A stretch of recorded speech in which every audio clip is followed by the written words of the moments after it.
ब्रज गांव की एक महिला जिसका नाम माधवी था, उनका विवाह वृंदावन में हुआ था। माधवी का विवाह जिस लड़के से तय हुआ था, उसका नाम था सुंदर। सुंदर रूप और नाम दोनों से बहुत सुंदर था और बाल कृष्ण के ग्वाल बालाओं का एक लड़का था। विवाह संपन्न होके जब माधवी ब्रज से विदा होने लगी, तो माधवी की माँ ने कहा, बेटी, वृंदावन में कृष्ण नाम का एक बालक रहता है, तुम उसे देखना मत, क्योंकि मैंने सुना है जो कृष्ण को एक बार देख लेता है वो कृष्ण पे मोहित हो जाता है और उनमें खो जाता है। माधवी ने भी कहा, जी माँ। उस समय माधवी की माँ को ये पता न था कि वह स्वयं भगवान है। जब माधवी और सुंदर वृंदावन के समीप पहुँचे, तब सुंदर ने कहा, माधवी देखो, मेरा कृष्ण यहीं कहीं गैया चरा रहा होगा, अगर वो हमें देखेगा तो दौड़े दौड़े आएगा। माधवी सब चुपचाप सुन रही थी।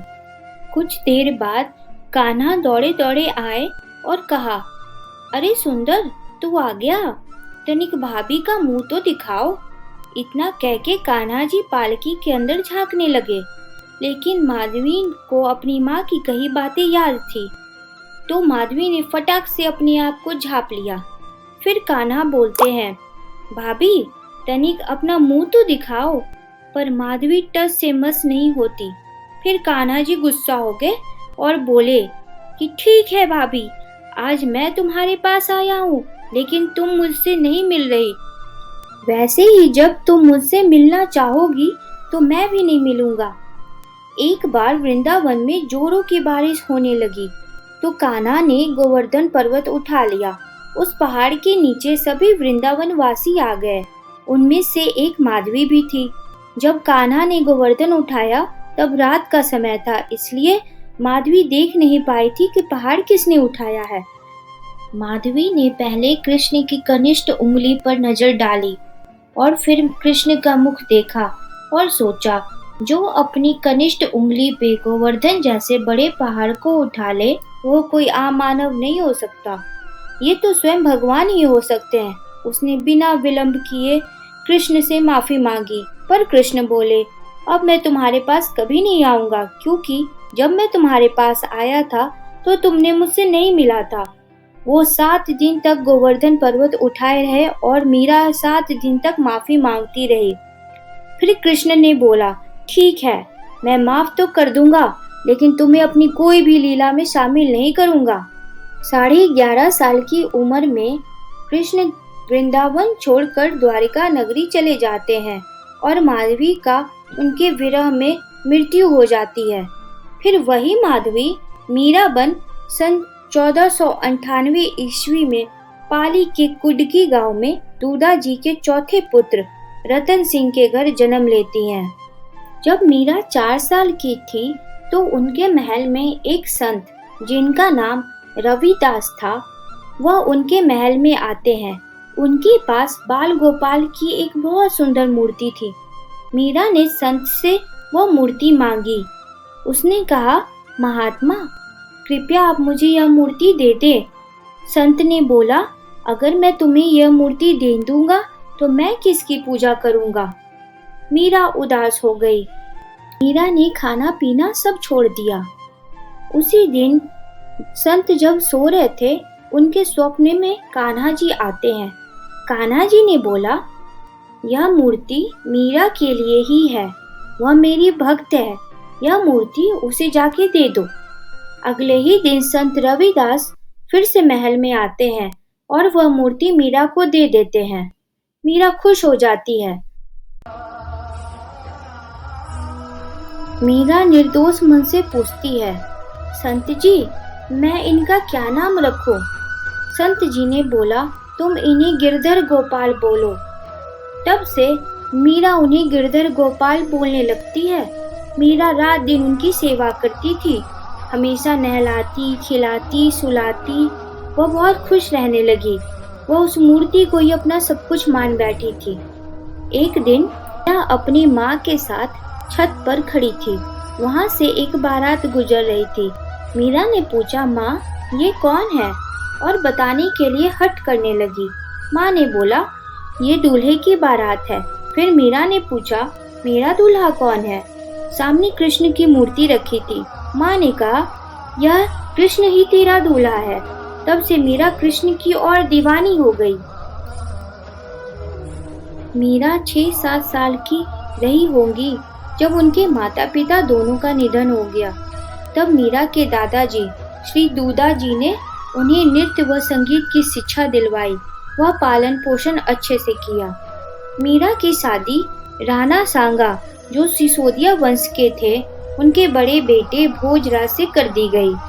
विवाह उपरांत वह अपने कृष्ण को अपने साथ लेके गई। भोजराज ने मीरा की इस भक्ति को देखते हुए उनके लिए कृष्ण भक्ति के लिए एक मंदिर का भी निर्माण करवाया। भोजराज की मृत्यु 1521 ईस्वी में युद्ध में घायल होने के कारण हो गई। उस समय मीरा सिर्फ 23 वर्ष की ही थी। पति की मृत्यु के बाद मीरा का देखभाल करने वाला कोई नहीं बचा था। कई लोगों ने उन्हें पागल की संज्ञा देकर अपमानित भी किया। इन सब के कारण वह कृष्ण भक्ति में और भी लीन हो गई। उन्हें दुनिया की कोई सुध-बुध नहीं रहती। पति की मृत्यु होने के बाद मीरा के परिवारजनों ने उन्हें सती होने के लिए बहुत दबाव डाला, लेकिन वह इसके लिए राजी नहीं हुई। राणा सांगा की मृत्यु के बाद उनके देवर विक्रमाजीत महाराजा बने तो वो मीरा को और भी कष्ट देने लगे। एक बार उन्होंने अपनी बहन उदाबाई की सलाह पर मीरा के पास विष से भरा प्याला भिजवाया।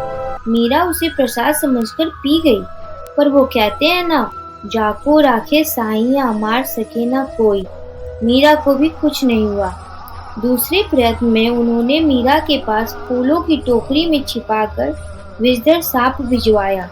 मीरा पूजा में व्यस्त थी। मीरा ने जैसे ही फूलों की टोकरी में हाथ डाला, फूल शालिग्राम में बदल गए और सांप सुंदर फूलों की माला में बदल गया। उसके ससुराल वाले उसे और प्रताड़ित करने लगे, आरोप लगाते कि मीरा ने कुल की मर्यादा को मिट्टी में मिला दिया है।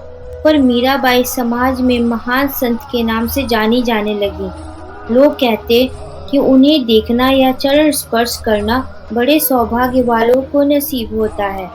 राणा ने कभी भी प्रत्यक्ष रूप से मीरा को मारने की कोशिश नहीं की, क्योंकि उसे महिला को मारना पाप लगता था, पर बहुत अपशब्द बोले। इन सब प्रताड़नाओं से दुखी होकर मीरा वृंदावन को चली गई। वहीं कृष्ण भक्ति करने लगी। कष्टों और अत्याचारों के कारण मीरा ने अपना परिवार त्याग दिया।